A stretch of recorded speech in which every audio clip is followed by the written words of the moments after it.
நாசாவுடன் இணைந்து உருவாக்கிய அதிநவீன நிசார் செயற்கைக்கோளை JSLV ராக்கெட் மூலம் இஸ்ரோ விண்ணில் செலுத்தவுள்ளது. இது தொடர்பான கூடுதல் தகவல்களை தருகிறார் எமது செய்தியாளர் பாண்டிகராஜன். பாண்டிகராஜன், முழு விவரங்கள் என்ன?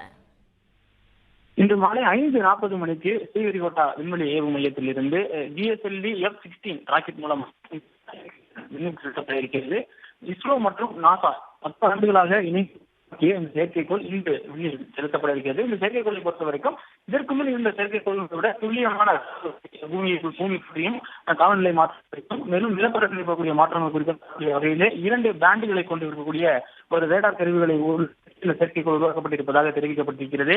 நாசா இஸ்ரோவினுடைய அதிநவீன தொழில்நுட்பங்களை பயன்படுத்தப்பட்டு 2 நாடுகளும் 50% அளவிலே தொழில்நுட்ப ரீதியிலாக பங்குதாரர்களாக இந்த செயற்கைக்கோளை உருவாக்கி இருக்கிறார்கள். இந்த செயற்கைக்கோளை உருவாக்குவதற்கு மொத்தமாக 12,000 கோடிக்கு மேல் செலவிடப்பட்டிருப்பதாக சொல்லப்பட்டிருக்கிறது. இருந்தாலும் இந்த எல் பேண்ட், எஸ் பேண்ட் என்கின்ற 2 வகையான ரேடார்கள் இந்த செயற்கைக்கோளில் பொருத்தப்பட்டிருக்கிறது. இதற்கு முன் அனுப்பிய செயற்கைக்கோள் எல்லாமே சிங்கிள் பேண்ட் ரேடார்கள் மூலமாக செலுத்தப்பட்டிருக்கிறது. அதாவது எஸ் பேண்ட் அல்லது எல் பேண்ட் ஏதாவது ஒரு வகையாக இருக்கலாம்.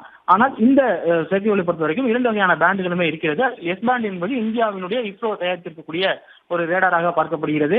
அமெரிக்கா தயாரித்திருக்கக்கூடிய எல் பேண்ட் ரேடார் என்பதும் அவர்களுடைய ஒரு கண்டுபிடிப்பாக அதில் வைக்கப்பட்டிருக்கிறது. இந்த 2 ரேடார்களும் ஒரே நேரத்தில் ஒரு குறிப்பிட்ட பகுதியை ஆய்வு செய்யும். இந்தியாவினுடைய எஸ் பேண்ட் ரேடார் என்பது நிலத்திற்கு மேற்பரப்பில் இருக்கக்கூடிய நில மாற்றங்களை கண்காணிப்பதற்கு, விவசாயம், காடுகள் சார்ந்து இருப்பதற்காக பயன்படுத்தப்பட இருக்கிறது.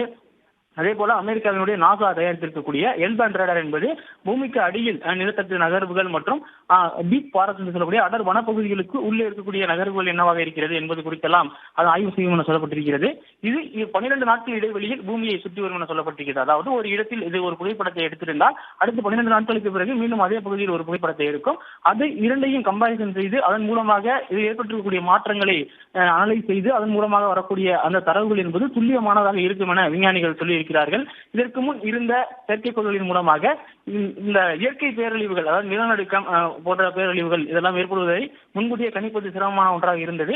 ஆனால் நிலத்தட்டுவினுடைய நகர்வுகளை கூட இது போல அனுப்பக்கூடக்கூடிய இந்த நிசார் சேட்டலைட் மூலமாக கணிக்க முடியும் என முன்னாள் இஸ்ரோ விஞ்ஞானி மயில்சாமி அண்ணாதுரை தெரிவித்திருக்கிறார். இந்த நிசார் சேட்டலைட் மூலமாக இந்தியா, அமெரிக்கா இடையேயான அந்த விண்வெளி ஆராய்ச்சி தொடர்பான அந்த ஆராய்ச்சியில் ஒரு முக்கிய மைல்கல்லாக இருக்கும் என சொல்லப்பட்டிருக்கிறது. இதற்கு முன் இந்த செயற்கைக்கோளை காட்டிலும் இந்த செயற்கைக்கோள் மூலமாக இந்த பயன்படுத்தக்கூடிய இந்த டியூவல் பேண்ட் ரேடார்ஸ் மூலமாக துல்லியமான தரவுகளை பூமியின் மேற்பரப்பில் பெற முடியும் என சொல்லப்பட்டிருக்கிறது.